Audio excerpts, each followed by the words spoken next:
গর্ভাবস্থায় তরমুজ খেলে কি সত্যিই বাচ্চার ক্ষতি হতে পারে, নাকি এটা মা আর বেবির জন্য খুবই উপকারী? শেষ পর্যন্ত দেখলে অবাক হয়ে যাবে। আজকের ভিডিওটা না দেখলে আপনি বড় একটা ভুল করতে পারেন। অনেকেই জানে না, গর্ভাবস্থায় তরমুজ খাওয়ার একটা বড় ভুল আপনার বেবির জন্য ক্ষতিকর হতে পারে। আজকে আমি বলবো সঠিক নিয়ম। 90% প্রেগনেন্ট মা তরমুজ খাওয়ার সময় এই ভুলটা করেন, যার কারণে সমস্যা হতে পারে। আপনি কি প্রেগনেন্সিতে তরমুজ খান? কমেন্টে জানাতে ভুলবেন না। তো চলুন মূল বিষয়ে যাওয়া যাক। গর্ভাবস্থায় খাবারের প্রতি বিশেষ খেয়াল রাখা অত্যন্ত গুরুত্বপূর্ণ। তাই আপনি কি খাচ্ছেন এবং তা আপনার স্বাস্থ্যের জন্য ভালো কিনা সেদিকে খেয়াল করা গুরুত্বপূর্ণ হয়ে ওঠে। এই প্রশ্ন অনেকেই করে থাকেন, সেটি হল তরমুজ গর্ভবতী নারীদের জন্য ভালো কিনা। বিশেষজ্ঞদের মতে তরমুজ শুধু নিরাপদই নয়, গর্ভবতী মায়েদের জন্য অত্যন্ত উপকারীও। এই সুমিষ্ট ফলটি পুষ্টিগুণে ভরপুর এবং এটি বেশ কিছু স্বাস্থ্য সুবিধা প্রদান করে। এটি সুস্থ গর্ভধারণে সহায়তা করে, যেমন হাইড্রেশনে সাহায্য করে। তরমুজে প্রায় 92% পানি থাকে। এটি হাইড্রেশনের জন্য একটি চমৎকার পছন্দ হতে পারে। গর্ভাবস্থায় সঠিক হাইড্রেশন অত্যন্ত গুরুত্বপূর্ণ, কারণ এটি রক্তের পরিমাণ বৃদ্ধি করে এবং অ্যামনিওটিক তরলের মাত্রা বজায় রাখতে সাহায্য করে। ডিহাইড্রেশন অকাল প্রসব সহ বিভিন্ন জটিলতার কারণ হতে পারে, তাই তরমুজের মতো পানি সমৃদ্ধ খাবার খাওয়া বিশেষভাবে সহায়ক হতে পারে। এছাড়া পুষ্টি যোগায়। এর হাইড্রেটিং বৈশিষ্ট্য ছাড়াও তরমুজ একটি পুষ্টিকর ঘন ফল। এটি ভিটামিন এ, সি এবং B6 সমৃদ্ধ, যা মা এবং বিকাশমান শিশু উভয়ের জন্যই অপরিহার্য। ভিটামিন এ চোখের সুস্থ বিকাশে সহায়তা করে। ভিটামিন সি রোগ প্রতিরোধ ক্ষমতা বাড়ায় এবং কোলাজেন গঠনে সহায়তা করে।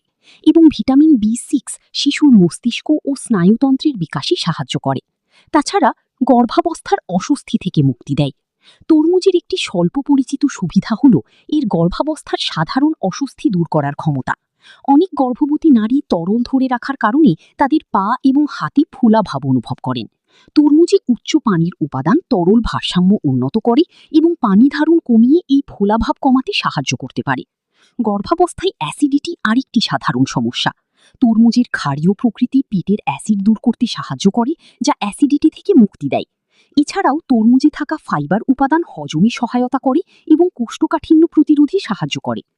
গর্ভবতী মায়েদের মধ্যে এ ধরনের সমস্যা খুব সাধারণ। তরমুজ লাইকোপিনের একটি চমৎকার উৎস, একটি শক্তিশালী অ্যান্টিঅক্সিডেন্ট যা ফলটিকে লাল রং দেয়। লাইকোপিন প্রিক্ল্যাম্পসিয়ার ঝুঁকি কমিয়ে দেয়।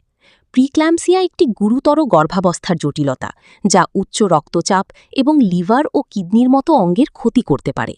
ডায়েটে লাইকোপিন সমৃদ্ধ খাবার যোগ করলে স্বাস্থ্যকর গর্ভাবস্থা বজায় রাখা সহজ হবে। এছাড়া কোষ্ঠকাঠিন্য হ্রাস করে। কোষ্ঠকাঠিন্য হল গর্ভাবস্থায় মহিলাদের আরও একটি সাধারণ অভিযোগ। তরমুজগুলিতে ফাইবারের পরিমাণ বেশি থাকে, যা মল গঠনে সহায়তা করে। উচ্চ পরিমাণ জল অন্ত্রের প্রয়োজনীয় চলাচলে সহায়তা করে এবং কোষ্ঠকাঠিন্য রোধে সহায়তা করে, এবং ভ্রূণের স্বাস্থ্যকর হাড় গঠনে সহায়তা করে। গর্ভবতী মহিলাদের ডায়েটে তরমুজ অন্তর্ভুক্ত করার আরও একটি গুরুত্বপূর্ণ কারণ হল তরমুজগুলি ক্রমবর্ধমান শিশুর হাড় এবং দাঁত গঠনে সহায়তা করে। তরমুজে প্রচুর পরিমাণে ক্যালসিয়াম ও পটাশিয়াম থাকে এবং ভ্রূণের হাড়ের সঠিক বিকাশের জন্য এই খনিজগুলি প্রয়োজনীয়। এবার জানুন ক্ষতি বা সতর্কতা। তবে কিছু বিষয় না জানলে সমস্যা হতে পারে। যদিও তরমুজ সাধারণত গর্ভবতী মহিলাদের জন্য নিরাপদ, তবে এটি পরিমিত খাওয়া গুরুত্বপূর্ণ। অত্যাধিক তরমুজ খেলে তা রক্তে শর্করার মাত্রাকে প্রভাবিত করতে পারে। গর্ভকালীন ডায়াবেটিসে আক্রান্ত গর্ভবতী নারীদের তরমুজ খাওয়ার বিষয়ে সচেতন হওয়া উচিত। এক্ষেত্রে পরামর্শের জন্য বিশেষজ্ঞের পরামর্শ নেওয়া উচিত। বেশি তরমুজ খেলে ডায়রিয়া হতে পারে। কাটার পর বেশি সময় রেখে খেলে ইনফেকশন হতে পারে। যাদের গর্ভকালীন ডায়াবেটিস আছে তারা সাবধানে খাবেন। সঠিক নিয়ম। তাহলে কিভাবে খাবেন? দিনে 1 থেকে 2 কাপ যথেষ্ট। সবসময় ফ্রেশ তরমুজ খাবেন। ফ্রিজে বেশি দিন রেখে খাবেন না। পরিষ্কার করে কেটে খাবেন।